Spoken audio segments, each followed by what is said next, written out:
Hi, Vincent. Hi, wait 1 second.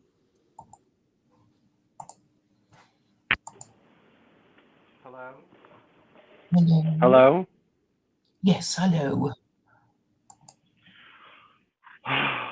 So there's I remember we watched we're on YouTube now, so we can actually watch it. But there's a cult that we didn't talk about Uh-huh. before. I sent Uh-huh. you, did you get the link? Yes, I haven't read it though. Where did I put it? Oh yeah, The Family.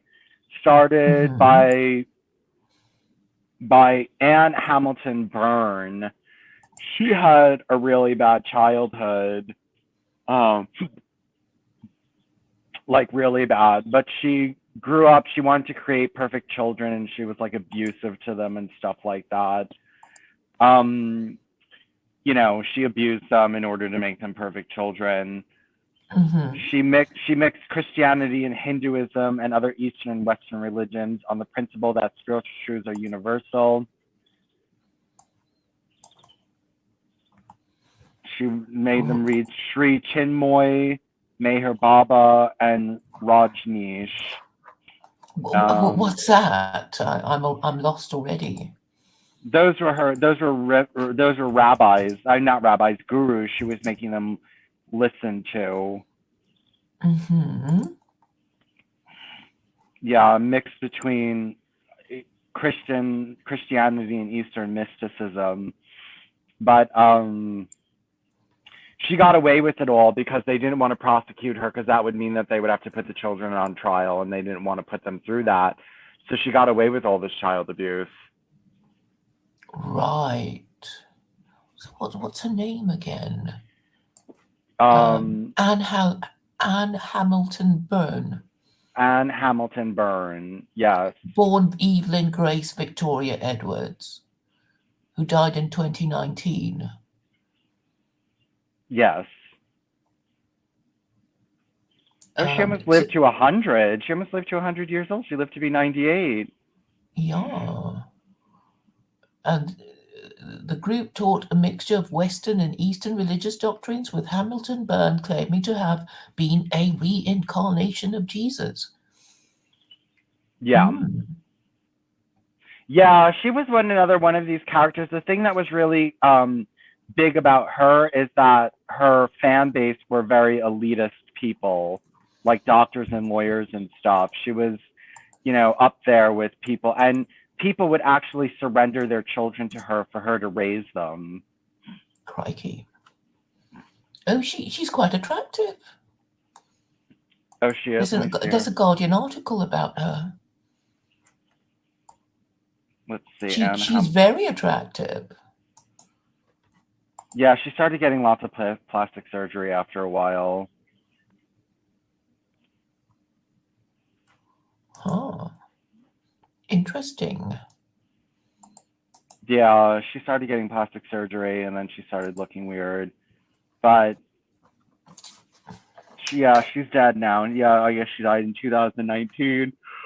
But um, the family still keeps going. It's called The Family. What was it also called? Final Judgment. Also known as Santinicton Park Association of the Great White Brotherhood. Was an Australian New Age group. I guess it ended. No, they continue with it. Oh, Siddha Yoga.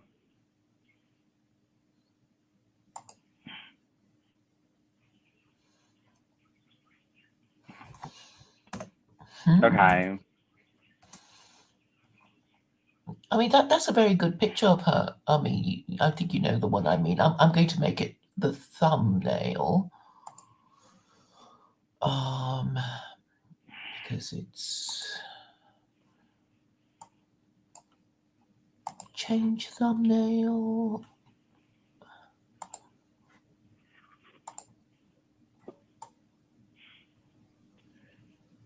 Anyway, my therapist thinks that I don't have low self-esteem because I have an assertive personality, and I think that's a real I think that's a real oversimplification. I mean, what do you think is your problem? I mean, I think you're, um, I mean, you could be considered narcissistic in that you think you can just start your own cult, you know? Well, so did Muhammad, and so did Jesus, and so did Moses, and so did Yes, all. you're comparing yourself to these people. Well, why Hardly why no are they self-esteem. why are they allowed to start a cult but I can't? Um, well, I mean, that they've started world religion, so that sort of Well, honor. at one time they were obscure cults too. Jesus was just some weirdo cultist, you know, and Muhammad was just some, weirdo cultist, and then they got popularity. Hmm. But I suppose so you'd like to start a cult. Okay, so what do you think what does he think your problem is? I don't know. He won't tell me. I don't know what he thinks my problem is, but he says it's not low self-esteem, which I don't understand because I don't have the highest self-esteem of all the people that I know. I mean, I think part of being very questioning of yourself, I think you have to have a little bit of low self-esteem. I think people that are just so confident in themselves don't question themselves as much. You know what I mean? Well, what is your problem? Your problem is not low self-esteem. I mean, arguably it's narcissism. Has anybody suggested you might be a narcissist? No, but why would I be a narcissist? Because well, narcissists think they can do great things. Yeah, well, I mean, then fine. I'd rather be a narcissist thinking I can do great things than just if that's what narcissism is, then I guess I'm narcissistic. I'm not going to complain about being called narcissist. That means I think I can accomplish great things. And all the people who ever accomplish great things on this planet are all narcissists. Um, yes, but perhaps it's not fair to monomania. I'm just using things people have accused me of. I don't think I'm narcissistic. I just have a bit of self belief. Yeah, self-belief, belief in self, and the ability to not be swayed by the crowd. Having beliefs grounded in principles and values. Yes, having beliefs grounded in principles and values and actually living through your principles and values and not being, inconsistent with your values. I think I think the government is trying to outlaw people like us, people who have beliefs. I mean, I suppose there would be um, people with religious beliefs would be, kind of well, they'd be called fundamentalists, I suppose. I'd be called the same thing, like, oh, I'm a fundamentalist, and this time it's not somebody Western, but somebody somebody who, well, I've told you about Jimmy Chen. I think you've spoken to him anyway. So he's a Chinese guy who um, identifies as Marxist, and the thing is, he doesn't, he keeps denying that Marxism is his religion. So I say, look, you're this born again Marxist, and you don't seem to accept that, to you, Marxism is a religion because it's like saying, oh, well, but we can't use Islam in China because there's so many different groups of, religious groups, and we don't want to favor one religion over another. And I thought, you're not getting it. You're just talking like a liberal in the West, saying, oh, all religions can come under the umbrella of liberalism, but liberalism will dominate them. So, in the same way that this is the current political orthodoxy of the West, he as a communist and a Marxist assumes that this is how things should be run in China. Do you find that interesting, Well, I or, mean, I or, don't or know. not even particularly surprising? Well, I don't know if Marxism is exactly. I mean, what's the definition of religion? Like, what is the definition of religion? Because people just call everything a religion, and this is when things don't have set terms, then everything is religion definition. A belief in and worship of a superhuman power or powers, especially a god or gods. Well, Buddhism apparently is atheist. Okay, scholars have failed to agree on a definition of religion. There are, however, two general definition systems. Why doesn't it? Hold on. Wait, give me I one mean, second. I just call it a moral system because, to all intents and purposes, liberalism to many liberals is their religion, and if you question it, they'll freak out and call you a heretic, even though they don't say the word heresy. They call it hate speech, they call you fascist, but you've trodden on the toes of their religion by questioning their beliefs, and that they can turn very, very nasty indeed. So I think it's important. Okay, I call it a moral system. So moral systems include um, religions as well as secular political ideologies such as uh, liberalism, communism, and the rest of it. Fascism, Nazism. So when these secular ideologies were in operation, people, there were fanatical people. So you can, and also they have narratives. So if you were a Nazi, your narrative is that Jews did it to us, and we must get rid of them before we can, make Germany great again, or something of that nature. Um, Liberalism. Have you heard of the Whig interpretation of history? No. So basically, it's the interpretation of history by liberals who say, oh, look, the progress of Western civilization is Westerners getting more and more freedoms. And then one day we will get to liberal heaven, and we will have so much liberty that we'll be so happy, and everybody will be happy. And this is where we want to be. And liberalism is also called a progressive ideology. And interestingly, so is Marxism, because Marxists believe in progressing towards a workers' paradise. Yes. And Marxists believe that this progress can only be accomplished through dialectical materialism. Do you know what dialectical materialism is? Isn't that like? Well, let's look it up. Hold on. Dialect. These, nothing has definitions anymore. Nothing has definitions anymore, and that's really makes it is dialectic materialism, materialistic theory based upon the writings of Karl Marx and French and Engels.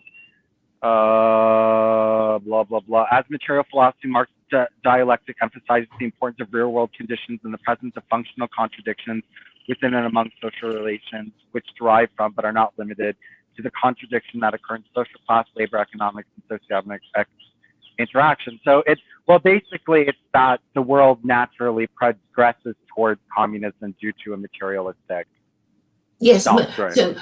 So Hegel got his ideas. Sorry, Marx got his ideas from Hegel, and Hegel was the one who said thesis, antithesis, and synthesis. And Marx and Hegel was saying it's basically ideas that kind of come into contact with each other, oppose each other, and then become something new. It's like a kind of ideological mutation, and Marx was saying that there will be these ideas, and there will be different peoples who find themselves supporting these ideas for one reason or another, chief of which is class struggle. And so these different groups will keep fighting each other until one day they will get to a workers' paradise. But in the meantime, there will be conflict and class war. So that is basically the theory of Marxism. So what I'm trying to say is that liberalism, which the Marxists call a dictatorship of the bourgeoisie, as opposed to their kind of dictatorship. So China calls itself a people's democratic dictatorship. And I think, what this means is that the government will serve the interests of the people rather than the bourgeoisie as it is perceived to be the case in the West. But, the matriarchy, as I call it, doesn't seem to care about the interests of the middle classes. Because from what I can remember when I was studying these things, Mr. Beeching, my history teacher, was saying that for capitalism to work, there needs to be a strong middle class, which is a kind of buffer class between the elite and the proletariat who are trying to overthrow them. So if you have a strong middle class, your capitalist system is less likely to be overthrown by the angry workers who feel they have nothing. And that's why it is important to, have a strong middle class, and the government should be protecting the middle class, but they don't. And that's why everybody's so angry. So as far as historical materialism is concerned, it just means that, people will have their wants and needs, and they will use ideas to fight each other in order to get the lion's share of, whatever resources are available. So that's Marxism in a nutshell, basically. And then Lenin developed on this idea by saying capitalism is the highest stage of, imperialism is the highest stage of capitalism. So I guess it just means that, I don't see that it is necessarily true, because, there were empires before the concept of, of being middle class. And in pre-revolutionary France, the estates of the realm would be divided between, the first estate, which is basically the church, and the second estate, which is basically the barons, who were the warrior class, and then the commoners, who were the middle class, and the peasants. So the third estate were just lumped together. And then, it's only after the French Revolution that we have chosen to classify our society in a different way.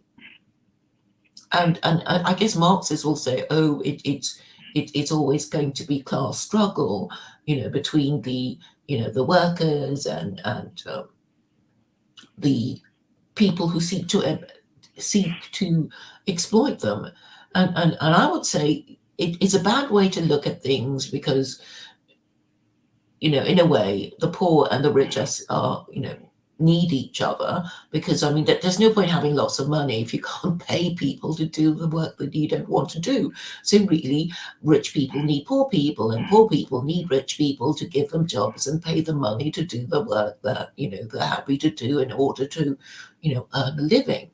So, I mean, there's nothing particularly virtuous in being born middle class or working class, and this is unnecessary division. And I guess in the capitalist system, what is a narrative?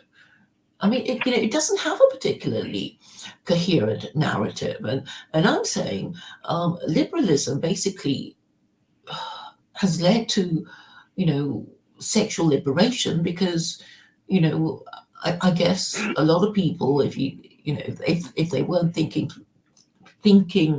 through things properly, would think, well, what's the point of getting married before having sex? Why can't we just have sex with whoever we like?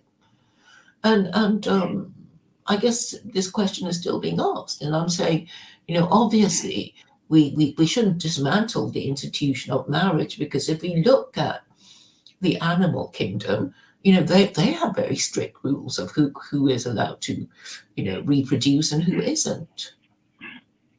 You know, if you look at a stag and his harem, and you know how animals, you know, a pride of lions, and you know that sort of thing, and you know amongst the in the animal kingdom, there's definitely, you know, sex segregation.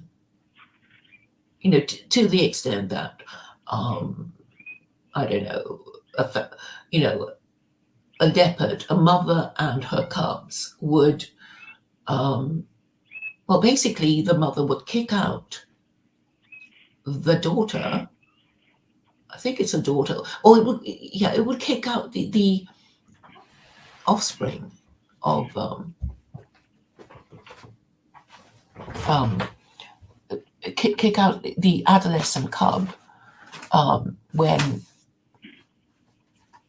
it's you know it's getting too big for its boots or something.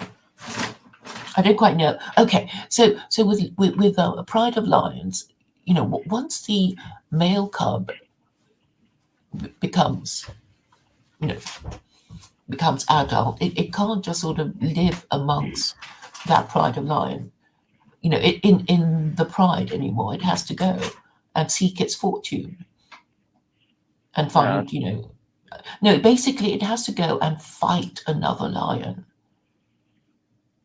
to have to be able to have cubs. That is basically how they live. So, um, so you know, and wolf packs, I'm sure they have, you know, very strict rules about who is a, you know, who can have sex with whom, and also, you know, monkeys, they also have rules. So I don't know why we think we don't need rules.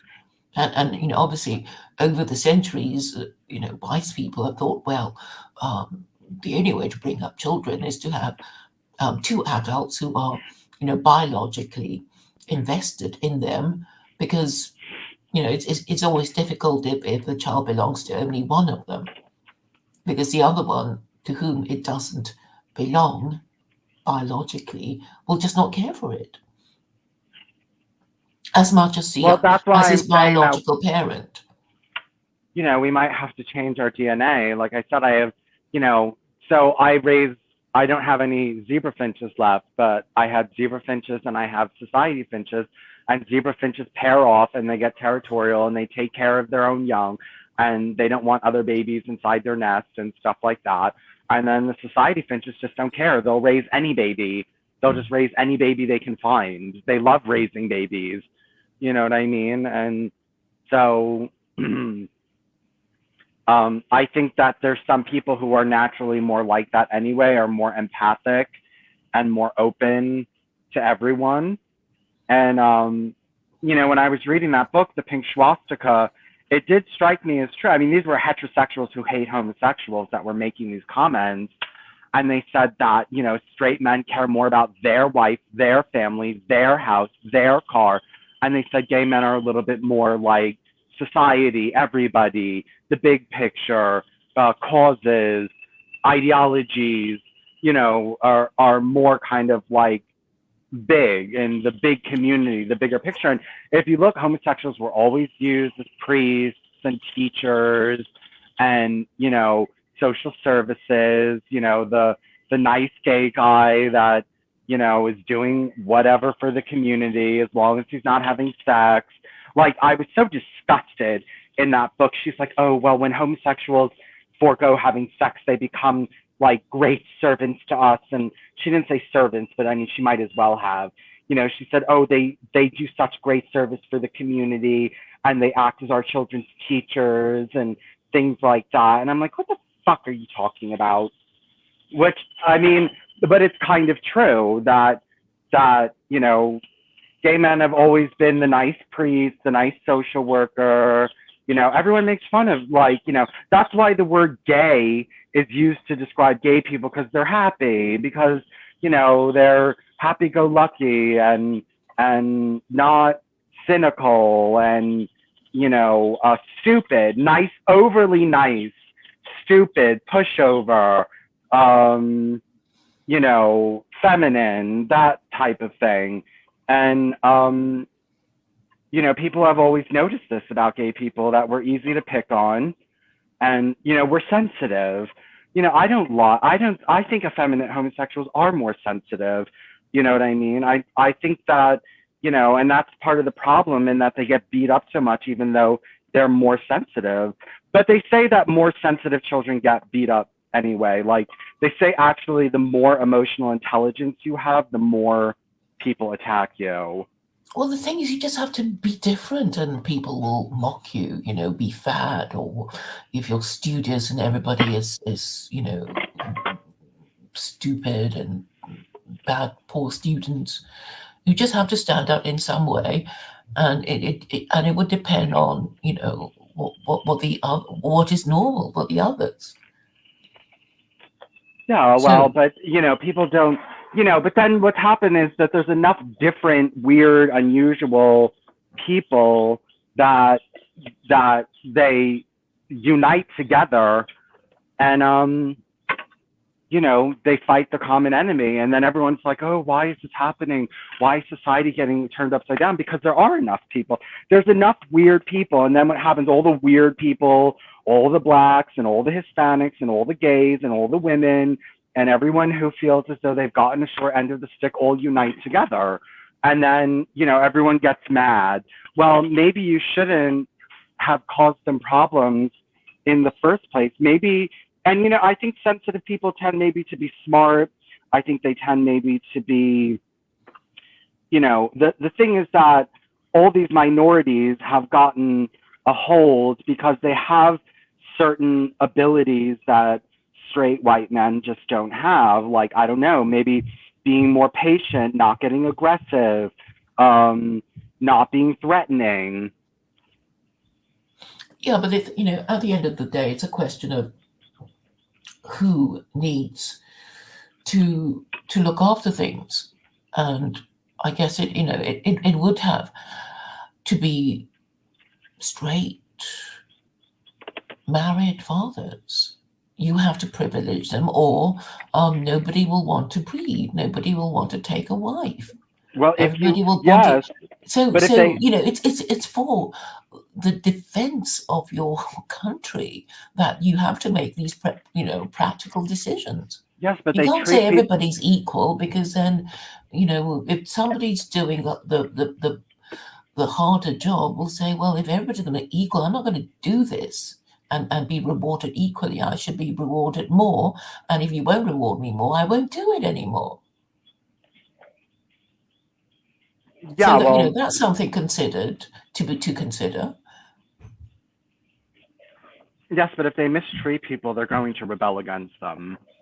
Yes, and so that's why we should strive to be fair and obviously not mistreat people, because you're creating the conditions for um, revenge later, and and Yes, and and therefore you need rules that will be perceived to be fair enough. Because what we have now is not fair either.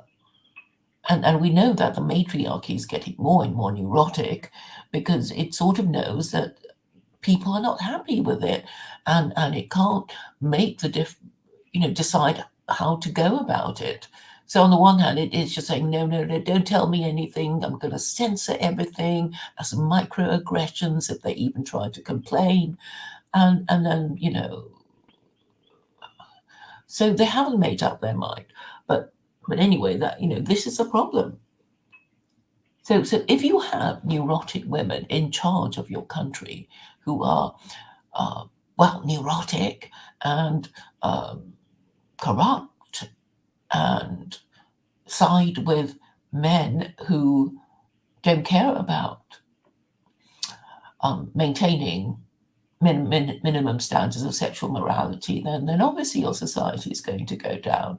Because what we have in the West now is men basically submitting to unmarried mothers, immoral women. And they know they're doing it, and they're not. They're saying, "Yeah, well, what do you expect us to do?" You know. So things are just going to get worse. Well, every second is everything is getting worse. If every second a bastard is born or conceived, so you're not really turning back the super tanker unless you lay it on the line and say, look, this is a problem and that is a solution. And if you don't like the solution, there must be something wrong with you. And we can easily prove it. Why wouldn't you support marriage? Even a child in elementary school can support marriage once it understands that two parents who love that child is going to be better than an unmarried mother who was who casually conceived her illegitimate offspring. A lot of times people get divorced because one of the parents is not fit. You know what I mean? Like that An happens. unfit mother, you mean? An unfit father and unfit mother. I think more fathers are unfit than mothers. Like, because I mean, yes, well, I think the women get the children. Like everyone's like, oh, the women always get the children. Well, that's probably because oftentimes it was the husband who cheated, or the husband's beating somebody, or the husband's a drunk, or the husband's a drug addict. And, It these should be men come. decided on a case-by-case basis. Well, yes, but the thing is, I don't necessarily believe that the courts are rigged for the women and the women are evil and are getting the children anyway. I think usually the woman gets the child because she's the better parent. Okay, that is the presumption, and increasingly, this presumption is being questioned. Excuse me, yes, and but I don't know if it's necessarily going to turn around. Look, if men are the worst parents, they're never going to have full custody in the same numbers as women. So actually, Islam is quite clever in the way it deals with it. So basically, it says to Muslim parents, yeah, you can get a divorce, and the mother gets the children, but only until they're 7, and after that they have to go to the father to leave the mother free to marry again. So Islam negotiates a way through. Yes, well, but the father might not necessarily be like these types of hard and the fast father rules. doesn't want to be saddled with the bloody kids when they're 7 either. So Islam makes it really horrible for both, so that in the end they'll just say, okay, we'll just put up with it. Because it would be, like jumping out of the frying pan into the fire and destroying our lives if we're going to have 2 separate households and, and ferry the kids backwards and forwards. So, but it's fair. It's fair, actually. If you think, well, you're going to get divorced, well, don't assume that just because you're the woman, you get the kids forever. Because of course, until the age of 7, they will need their mother's love. But when they reach at the age of reason, they will need a father to protect them. And of course, the mother wants to remarry, and no man would want to marry a woman with her the children of another man in tow. So then the children will have to go back to the father. But of course, the father, like, hell, I don't want to, I don't want to look after them on my own, or get some, stepmother to look after them and worry that, she doesn't, she'll abuse them. So yes, I mean, it is such a clever way of making parents stay together.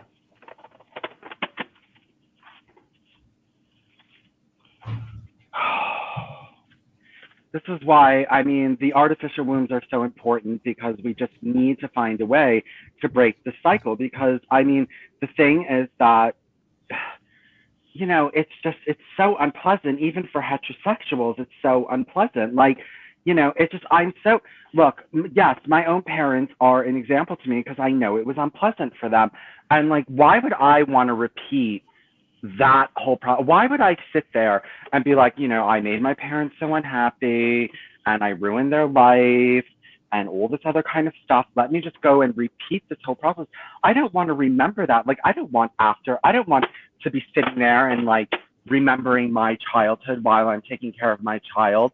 And honestly, like, I don't think I was very properly raised, so maybe I wouldn't even, like, know how to properly raise a child. You know what I mean? Like, it's just, but the thing about heterosexuality is just, it complicates everything so much, because, you have sex and you have children, and then you have to, like, take care of them and stuff like that.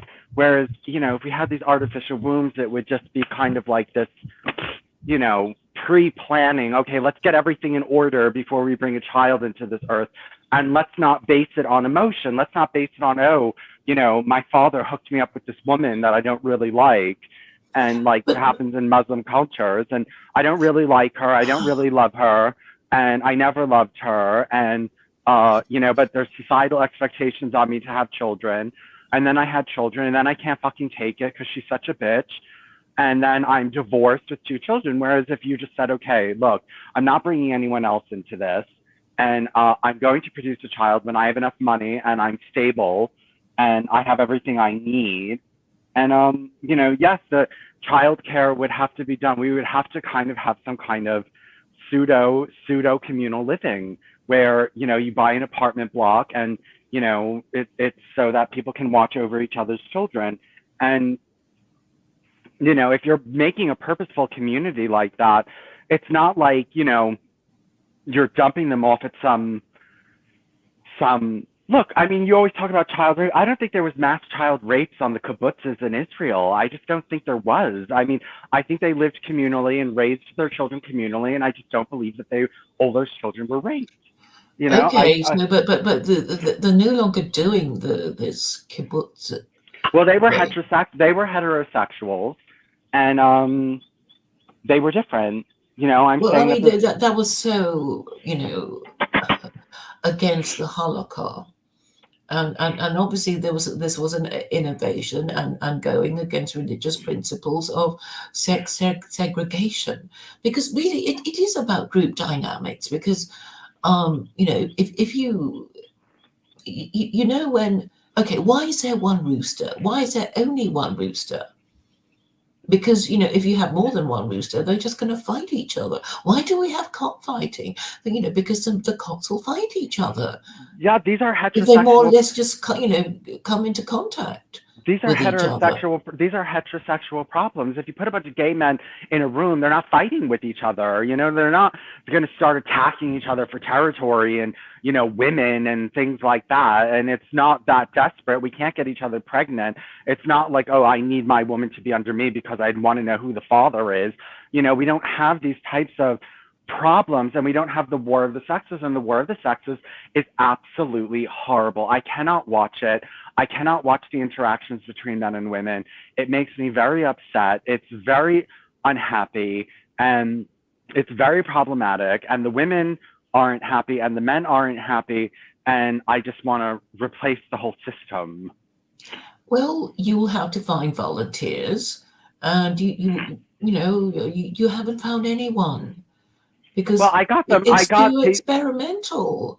I got people interested in the artificial wombs, but I mean, I'm not really, yes, but I have a while, and I haven't been doing this that long with this birthing chamber You, thing. you, And you are talking about the artificial wombs as if, the kid being born, the baby being born is the end of the story. No, it's just about to begin. yeah, well, I know. And I said you need some kind of communal living in order to take care of these No, you children. just need two committed parents, and you're already saying, "Oh, I'm not that committed. I hope other people will, take up the slack when I can't stand it anymore." So it's like it's okay. Nobody's forcing you to marry and be a parent, but I mean, just encourage those who might want to do that and support them with status and laws that protect marriage.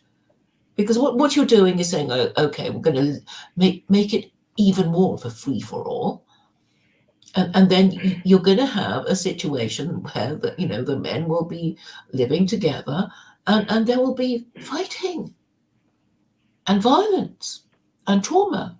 Not, but gay men are, look, our domestic violence rates are lower than heterosexuals. Okay, so you're basically expecting all the men to become gay. I mean, oh, come on, man. not all of them. And look, I'm not stopping heterosexuals from reproducing. No, but they're stopping themselves. Okay, nobody got up and forced birth control down their throats. Okay, they willingly ran after it and put millions of dollars into inventing it. These were all heterosexuals. Margaret Sanger was a heterosexual. Marie Stopes was a heterosexual, and she was homophobic. And, she fucking bloody hell opened up birth control centers all around England. You know what I mean? They didn't want to be having that many children at all. It was too much. And it's because children are very difficult. And I'm sorry, but very often they ruin the parents' lives, and then the parents become abusive because they just can't take it anymore. Okay, And nobody should have children. not the way that they're doing it. No, it doesn't work. It's very It horrible. worked And for centuries until people got this idea of free love.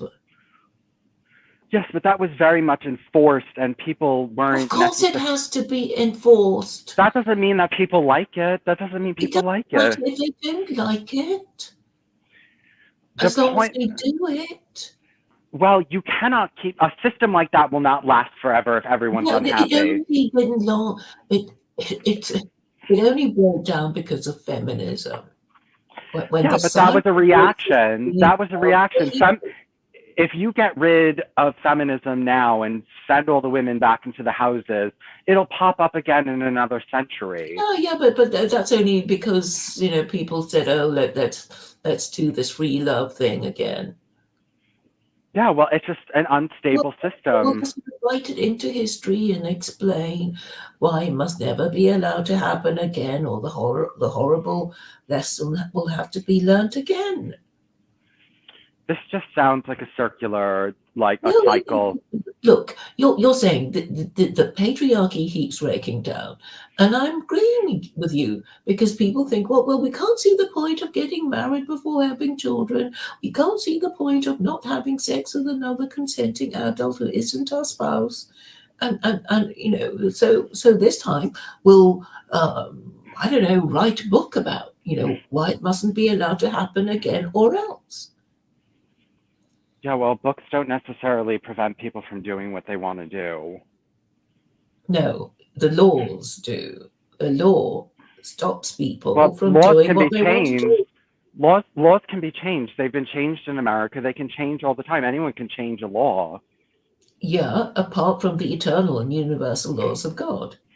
People overthrow that. I mean, we don't follow the eternal. I mean, there are Yeah, secular but Muslim then you states. can you can easily be told, well, look what happened to you by not following the eternal and universal laws of God. Look what happened to you. You don't even know if you're men or women anymore. And of course, this is so fundamental, knowing who we are. Okay, we may forget our, religious principles or be orphans who don't know who the hell our parents are, but the least we can do is think rationally even if we have been orphaned from our, ethnic heritage. But I mean, really, I mean, the reason why people have religion is that they need this, you know, that they need to be part of a gang. I mean, basically, this is it. Our country is our gang. Our racial group is our gang. Our sex is our gang. Our class is our gang. Our age is our gang. And we have all these different groups to be members of from, and we change our membership of these different gangs. But we need the big one. The big one would be our nationality, or if you want to go higher, our religion. Because I mean, the whole idea is that God is above humanity. Therefore, he is above any emperor, he's above any empire. And we already know that empires rise and fall, and they're not forever. So, we can have our natural identity, which is given to us through our parents, who are, whatever race they are, whatever nationality they are, whatever class they are, and we inherit these characteristics of our parents. But we can change our religion if we have more moral agency. And this, I'm saying, is really the most important thing of all, because, obviously religious groups are the most powerful human groups of all. And even if they're not powerful, people think they are, like the Jews, right? People think the Jews are kind of magic and whatever. And really, they don't even know who they are. They're not an organized religion. They might as well be the hippie movement. You can't get a straight answer from any of them. And people want to be, it's because people want to believe that Jews are special and they're so cunning and whatever. And it's not just them wanting to believe in their own story, but all these Gentiles, they actually want to, even the anti-Semites want to worship them. Because, ultimately, by blaming Jews for everything, they are raising their status till they are just below that of God. But of course, these anti-Semites are stupid. But unfortunately, people want to believe in the higher status of Jews. The only higher status, if you think, oh, they were given the Torah first. Why wasn't it us? And I bet if you ask them, if they really thought that their people could have behaved any better than the Jews, well, I don't think they'd be that confident. I mean, I'm sure no Chinese person is going to say, oh, if we'd been given the Torah, we would have done a much better job than those silly Jews. Well, that's my whole point with like Islam making it like only the Jews were up to keeping God's laws, but you get a watered down training wheels version of it because you could never do that. That's Actually, you haven't read the Quran. Do you want to? There's actually a list of verses referring to Jews in the Quran, and they're not flattering. They're not flattering at all. Yeah, I know, but that you're saying that only the Jews were able to take the pure law and nobody else was up to the task. No, I mean, this is a joke, wasn't it? So God went to the Arabs and said, "Would you like some commandments?" And the Arabs said, "What are they?" And God said, "Well, it means you can't murder people." And the Arabs said, "No, thanks." And then he went to the French, and they asked the same question, and God said, "You can't commit adultery." And the French said, "No, thanks."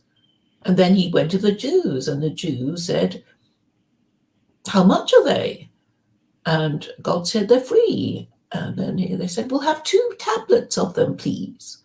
And that's why they got I know, the job. but this is just like that only they were up to the job is very, degrading. That there was only one people that were, and this is supposedly righteousness. So everyone else was just such murderers, thieves, and adulterers that, they couldn't accept God's Torah, and only the Jewish people, and then only them. And when God moved on from them, he said, never mind, you can't keep up with this. I'm not even going to try to ask you, Arabs, to keep my law. So if, idolatry is permitted, and that's it. You know what I mean? Well, Like, I don't think you sort of quite know the story because Moses was, and his people were fleeing slaves. So if you don't think your status can go any lower as a slave, how about being a fleeing landless slave? And surprise, surprise, they managed to conquer Canaan and get their own kingdom. So you would have thought this was highly improbable. So part of the story is, well, you wouldn't have expected the Jews to get anywhere at all, being fleeing slaves. But God parted the Red Sea for them, and he helped them conquer Canaan when they must have just been a very disorganized rabble who were fighting amongst themselves, which they did. And they got distracted, worshipping the golden calf and all kinds of things. And anyway, God said, "I'll stick with you if you stick with me." So that is the story, and I suppose okay. So why are the Jews still around? Because they have the hardest religion, the most restricted religion, and and there've been so many attempts already to genocide them, but they're still around. So, and the argument goes, well, God must be protecting them for them to be still around. There's just no reason why they would still be around if not for God's protection. That is the argument. Just Christianity is still around, and Islam is still around, and lots of religions. Yeah, but Judaism is, they're only what 0.1% of the total population of the world, and they are controversial and they are hated and they have the most restricted religion. So you would have thought they would just assimilate and marry out, which a lot of them do. But presumably it's because of the high status of being Jews that keeps the ones who want to remain Jews being Jews, remaining Jews. So I mean, we'll never know. Either God protects them, or for status reasons, these Jews want to think of themselves as God's chosen people. Even the secular Jews.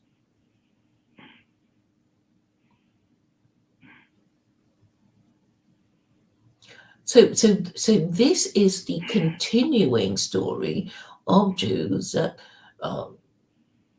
I think, okay, it's a continuing story. The story hasn't ended yet, because if it had, it's like, oh, the Jews, they were all genocided and they're now extinct, so there's nothing more to talk about. They're still around. So either God exists to protect them, or he doesn't. Or, he will either curse them or bless them. Are they cursed? Are they blessed? Do they even know? I mean, when you think about it, it's like, oh, the Christians. I mean, you would have thought they'd notice that they'd been cursed by God, but not a bit of it. It's like 500 years of failure, of Christian failure, and they still want to be Christians. So, I mean, obviously they're too stupid to even know that they have been cursed by God. Or if, I would have thought what's happening to Westerners now is pretty much a curse. Or if you look at Western history, the wars of the Reformation, there were terrible wars. World War One, terrible war. World War Two, terrible war. World War Three, it will be the worst. And and nobody even thinks in these terms. It's like, why are we suffering?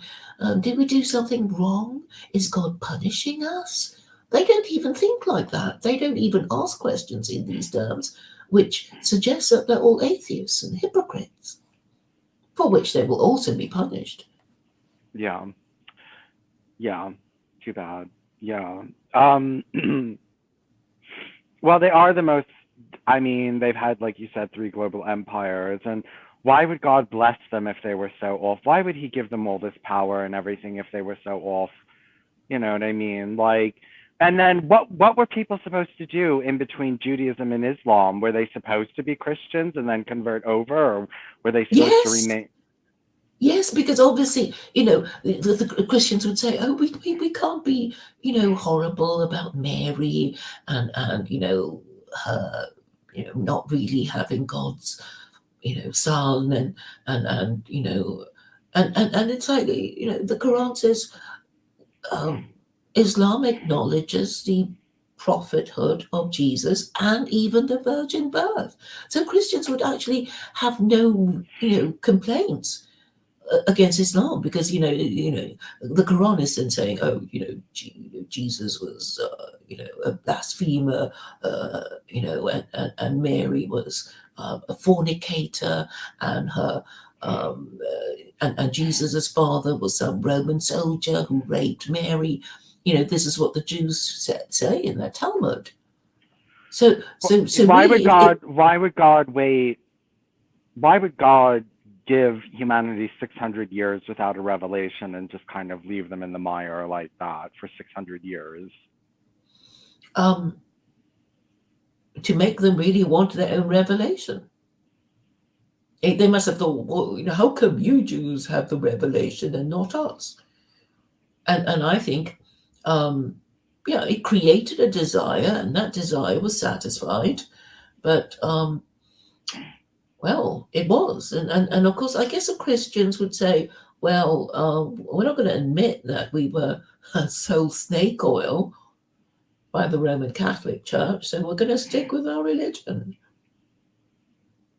And the Jews who were supposed to, show disapproval of idolatry, they didn't even believe in their religion enough to denounce Christians. Well, we have to ask the question: were Christians believing in the Trinity in between the life of Jesus and the Council of Nicaea? Sorry, can you say that again? We don't know. Did Christians believe in the Trinity in between Jesus and the Council of Nicaea? We don't know. It was Gnosticism, wasn't it? There was But something, but I don't know if it yeah, was the yeah, yeah. We Trinity. called it Gnosticism, and Gnosticism means secret knowledge. But actually, it was just snake oil because obviously Constantine. Um, I mean, the reason Constantine called the Council of Nicaea was that we can't have all these Christian bishops just giving their own version of things and just using the brand of Jesus to sell their Christianity. I want it all. The T's crossed and the I's dotted, so I can roll it out throughout my empire without sounding stupid. And so he kind of called the Council of Nicaea, and the bishops came, and they couldn't agree, because of the schism between the Arians and the Athanasians.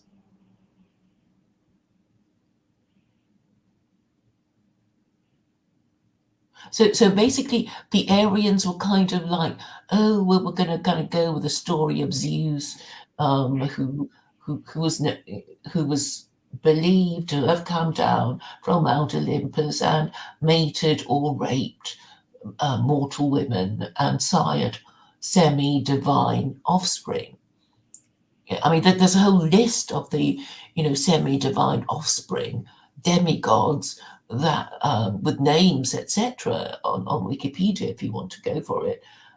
So this belief, could easily be transferred from, Mary was impregnated by God and all that. So the Arians wanted to go with that story because it was easier to believe. And actually, E. Michael Jones said, yeah, he thought Arianism was easier to believe. But as a Catholic, he's a Trinitarian. And Athanasius must have anticipated what the Jews were going to say about the Christian God. I mean, they would say, well, mm, our God is he the Father that impregnated Mary that gave you Jesus? Well, our God is more powerful than your Jesus, because without the Father, then there can be no Son. Right? I mean, they would be using all kinds of arguments like that. And Athanasius, I suppose, anticipated how the Jews would argue and said, no, we can't go with Arianism because the Jews will just take the mickey out of us and say that their God, who is the Father, will be more powerful than, our Jesus, who's only the Son. And that is why the Trinity requires Christians to worship Jesus as co-equal, co-eternal, and co-substantial with God. That is a mystery of the Trinity solved. I don't think you appreciate me. What do you mean I Nobody, don't? nobody has solved the mystery of the Trinity. Well, I don't know if that's necessarily the way it went down or why they did it. I mean, I don't know that. I don't know what their true intentions were, what they were really thinking. I mean, you have a theory, but I'm not going to just jump on the theory because, I mean, maybe they did want to say, oh, well, we have to compete with the Jewish God. So, I mean, it probably would have been easier if they just said, oh, he was the Messiah.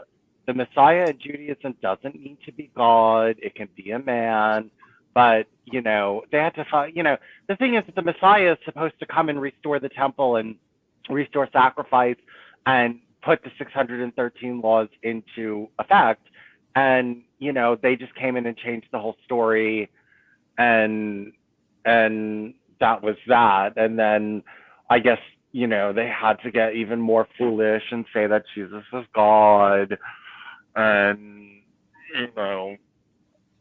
Well, we don't know, but the point is that even ultra-Orthodox rabbis are not going to be asking for a Torah theocracy. It's like they know what they can expect of other ultra-Orthodox rabbis, because the rivalry is fierce and vicious. They don't like each other, these ultra-Orthodox rabbis. So really, we know of three who've been reported in the Times of Israel, we saying, the followers of one are threatened to go and break the legs of another by insulting their rabbi. And actually, I discovered that through talking to Sam Samuels, because his rabbi was one of them, his rabbi whom he thinks is the Messiah. And I thought, if any of these rabbis were the Messiah, he would be the English-speaking one. Because, it's unimaginable that God would send the Messiah and not have him speak English. When it is the English-speaking Westerner who needs to be told off, right? It would be the Anglo-Saxon Empire, the English-speaking Anglo-Saxon Empire. So it would have to be Rabbi Mizrahi. Well, talking about cults, I don't know. I think a case could be made for me being the Messiah substitute. Come to tell all these people that the Messiah ain't coming. You just have to acknowledge me, Vincent. yeah, well, then God lied again, No, Now no, no.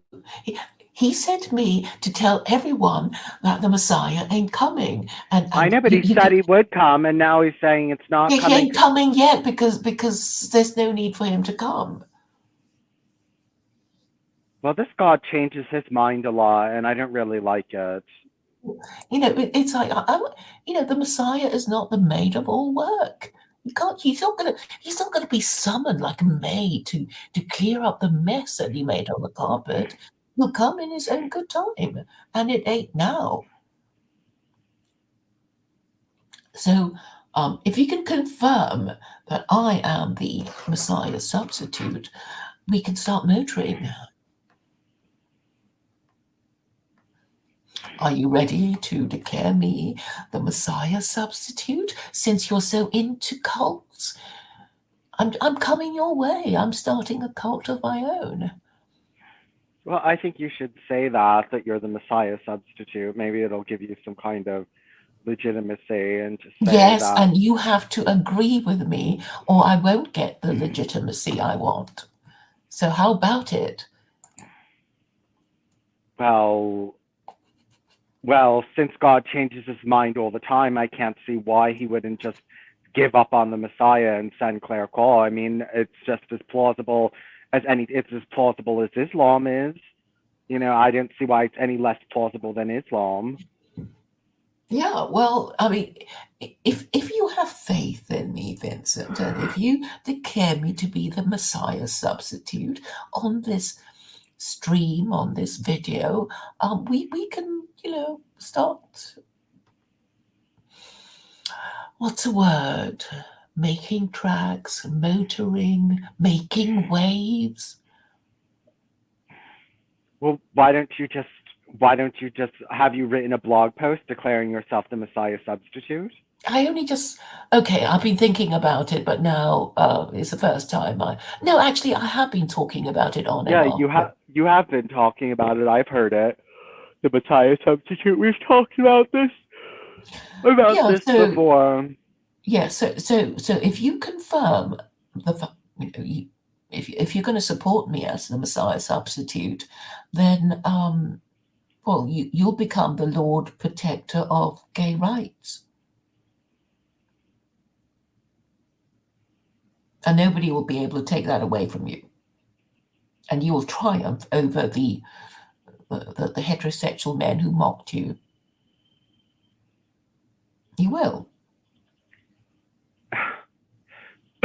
Oh yes, I'm going to own straight men by getting rid of gay marriage and gay adoption. Yeah, yeah, and you'll introduce this thing called the domestic partnership, which is available for you know people who well, same-sex couples, or people who just want to live together in the same property. It could be brother and sister, as well. It's the idea of sharing property and owning the same property, and Well, and why not? Why not just have a special designation of a religious marriage, and just everyone gets married by the state. Everyone gets a domestic partnership, and if you want a religious marriage, then go to the mosque and get a religious certificate. well, religion only supports marriage for heterosexual couples who want children. But the thing is, I mean, you can make a ceremony out of it. It's like, you can have a special catering company and your housewarming party, and you can make you know, what do you call it? You can have what's a word that they use to, the person performing the ceremony, the celebrant. They can make up stuff and, recite poetry or whatever and bless the couple who have, you know, throw the party, the housewarming. Like, all sorts of things can be done. And they can invite their lawyer who drew up their Well, domestic yes, partnership contract. everyone can do this, but just make the state only gives out domestic partnerships, and if you want to call yourself, if you feel the need that you need some kind of religious ceremony, then go get it. But everyone just gets a domestic partnership, and there's no difference between heterosexual couples and gay couples. Everyone gets domestic partnership, and that's it. Yes, yes, Well, then, and there'll be work for the boys, jobs for the boys, lawyers, right, who'll be drawing it up. Because there'll be house rules. People will get annoyed with each other about, I don't know, the bathroom, the kitchen, and guests and whatever. I guess it would be like, some house share contract. yes, well, as long as there's no difference between heterosexuals and homosexuals, then I don't have No, a there problem wouldn't with be. I that. mean, it would be, done on an ad hoc basis because every partner party to that contract would be, would have different needs and expectations.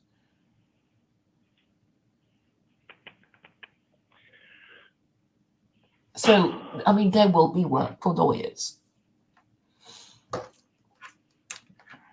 And yeah, I mean, when the civil partnership came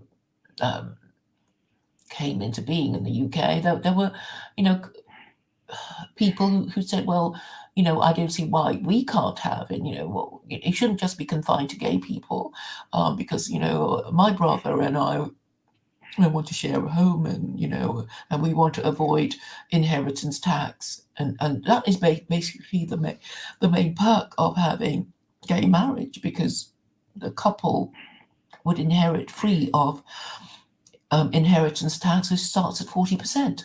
So it's quite a lot of money.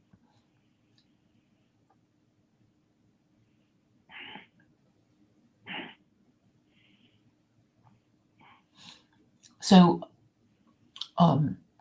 yeah, I mean, there are commercial and legal possibilities, and so I think you could. I mean, you would have expertise in these matters because you've had a long marriage, haven't you? And then you can sort of transfer your marriage. Well, I know you don't have a marriage contract, but the idea is to have a marriage contract or a domestic partnership, agreement. So for heterosexual couples who go on to have children, they don't have to have a marriage contract, and divorce would be, fought based on the basis of whoever breached a term of the marriage contract, and ditto domestic partnerships, I guess.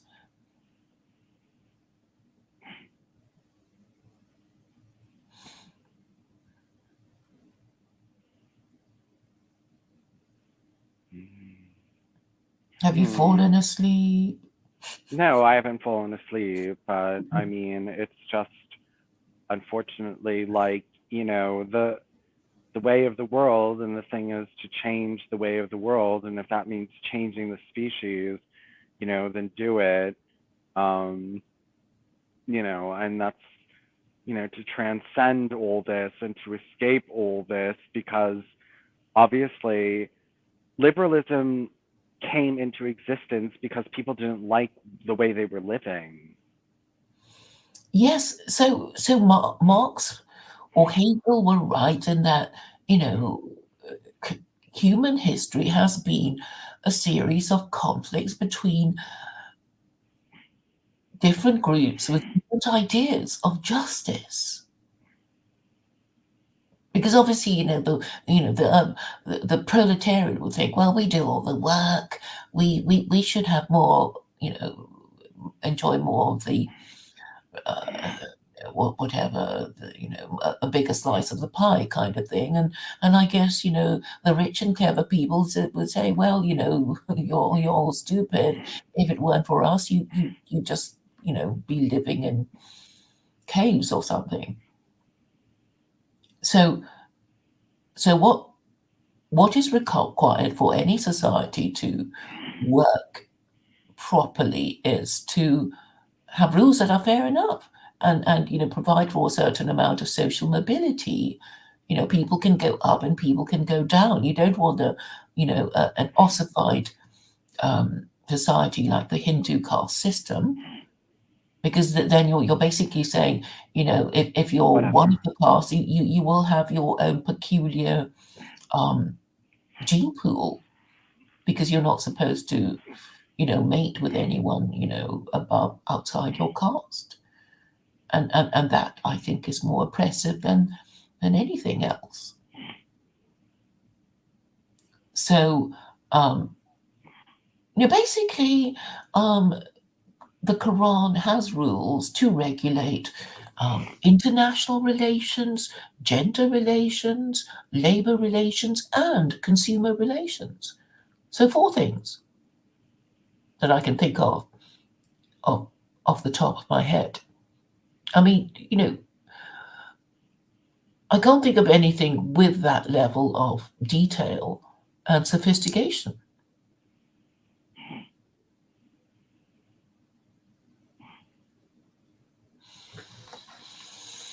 And really, even all the Islamophobes can't think Well, of if a better guide.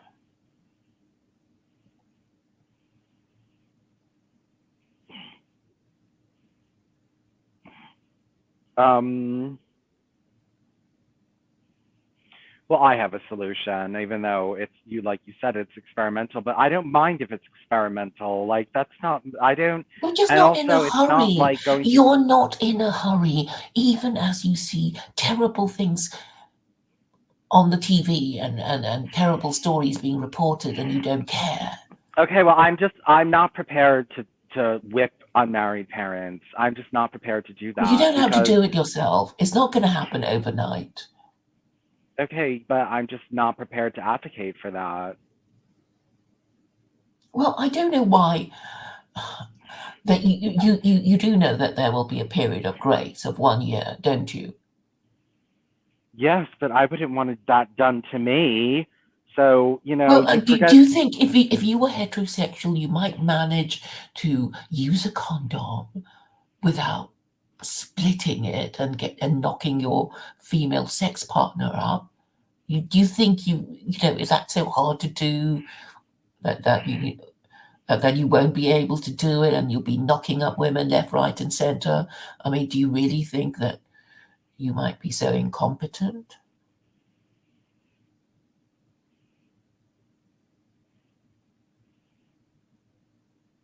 this is all the problem of heterosexuality. I mean, I don't think there's a solution for you. I think people like you're gonna force this, and then people are gonna rebel, and then you'll force it, and then people will Yes, yes, rebel. yes. People will rebel against the rules. Rules are made to be broken, but there should be rules, nevertheless. This just, yeah, no, this is just For the sake pointless. of the children and the next generation. Well, like people will get to the point that they won't care if there's a next generation, and they'll just say, "I don't want to bring children into the Okay, okay. system." So white people are going to take that attitude and they're just going to let themselves die, and then the Muslims will just move in and say, "Thank you very much for giving up without a fight. Thank you very much." Is that how it's going to be, Vincent?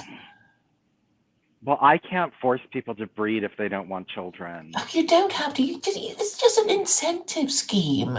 It's not you kind of, standing over them with a whip and say, breed, breed, breed. But you're saying we have to take away their birth control unless they're prostitutes. So, I mean, yeah, you kind of are Oh, trying to. okay. I'm saying you have to incentivize even married women. It's like, no, you can't use a pill until you've completed your family, and the government says you haven't completed your family until you have, I don't know, 4, 3, 5, 8, I don't know, whatever it is.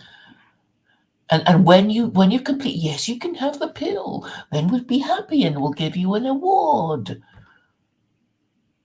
That's what they could do.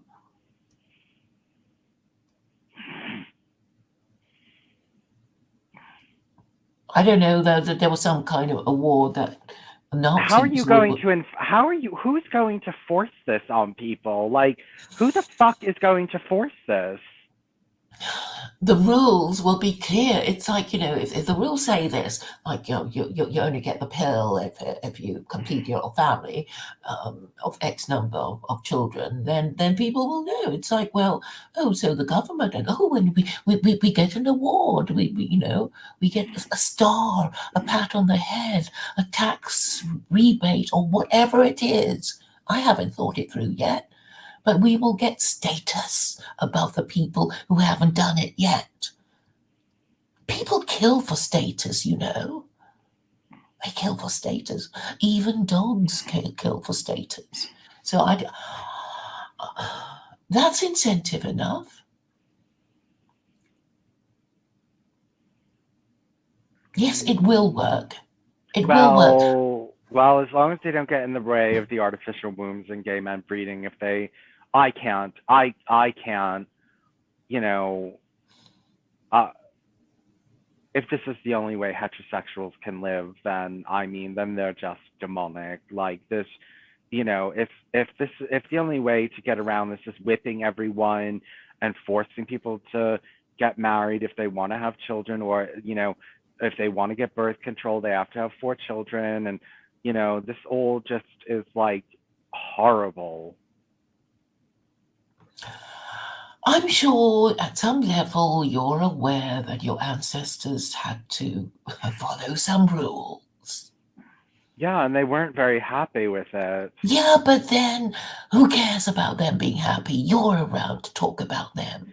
Yeah, well, I know, but I'm the product of just unhappy marriage. So I don't really want to create more unhappy marriages. Well, why do you assume that you're a lot of people kind of think, well, if my, I'm gonna do better than my parents. I'm gonna be a better parent than my parents were to me.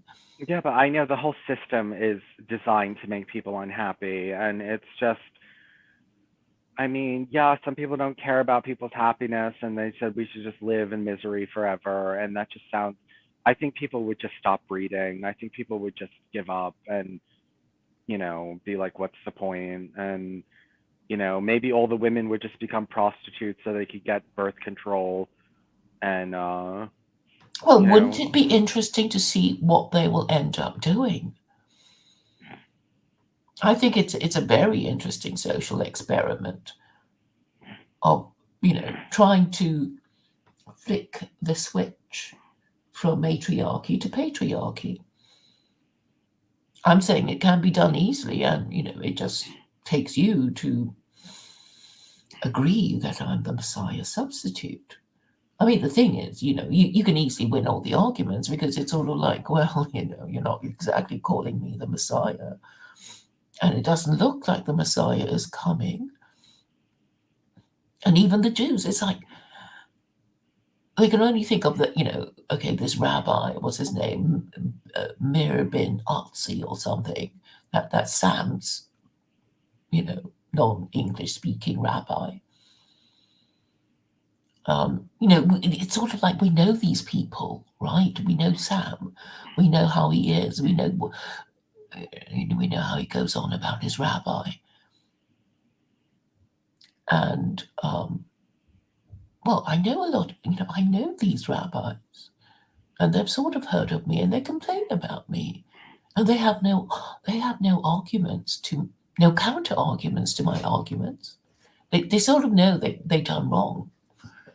I mean, it's not like they can say, "Oh, Claire, but you're wrong." At such and such a time, this and that a Jew told these Christians that they were idolaters. They haven't got anything like that, and neither have the Muslims. They have never obeyed chapter 18, verse 4 of their Quran.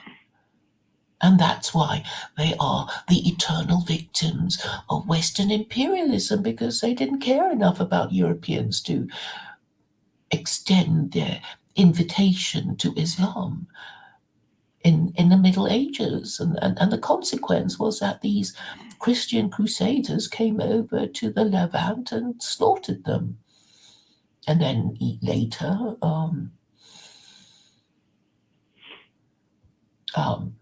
did a bit more Western imperialism. I mean, yeah, and they're also one of those people who haven't noticed that they have been cursed by God. Oh, actually, to be fair, Mujahid was the one who said, "Oh, I think we Muslims have been cursed by God because once upon a time we were kings, we were, what was it, masters of the universe, and look at us now." So basically, everyone's cursed by God, but too many of them are too stupid to even notice.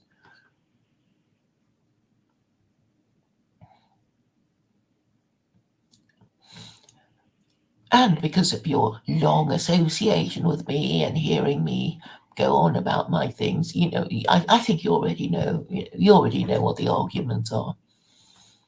So it's not like you have to go and learn them from scratch.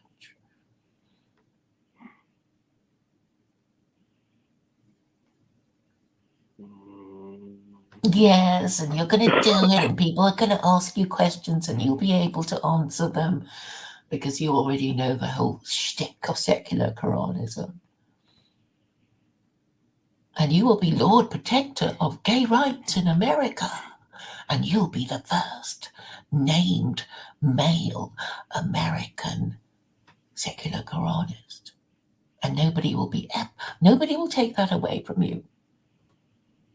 Not even Carol, who still blocked me. She Oh, blocked yes. you still? Yeah. I find that odd. I find that unfortunate that she would do that.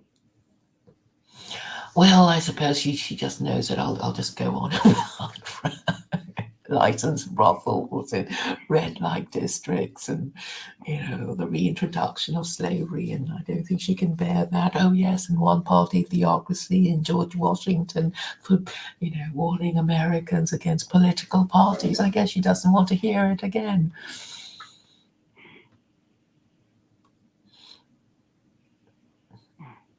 But if you become the first one, nobody will ever be able to take that away from you. And you'll win all the arguments, and all these Muslims will invite you to their channels to ask you difficult questions which you will easily answer.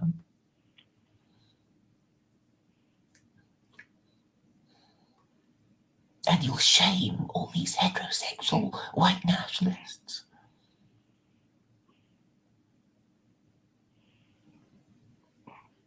And shame all those Trinitarians who don't know their Bible, who can't reason at all because they were never taught Christian principles.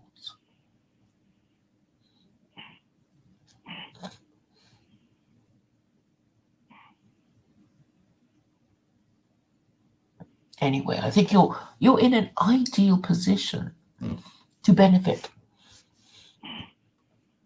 because then you'll be able to talk to the Jews and the Christians and the Muslims. You see. Well, I wish I didn't Stephen have is to. angry already. Well, I'm angry at them for making my life so miserable for existing. So, I don't understand why we have to deal with this. It just sounds terrible, and it just the whole way it's structured is horrible, and that's why I say just do it the unnatural way, and Anyway, we've been going for a while. I'm gonna go, Claire. Okay, thank you for coming. What? Wait. To be honest, Vincent being a Jehovah's Witness was easier than suffering Claire's 4 years of presenting to you to sell her crap. Stephen is just scared that he'll be the first gay American secular Quranist when he could be the first heterosexual male British secular Quranist, but he's too scared to do it. So I guess it'll have to be you. Okay, Claire, let me go. Bye. Bye.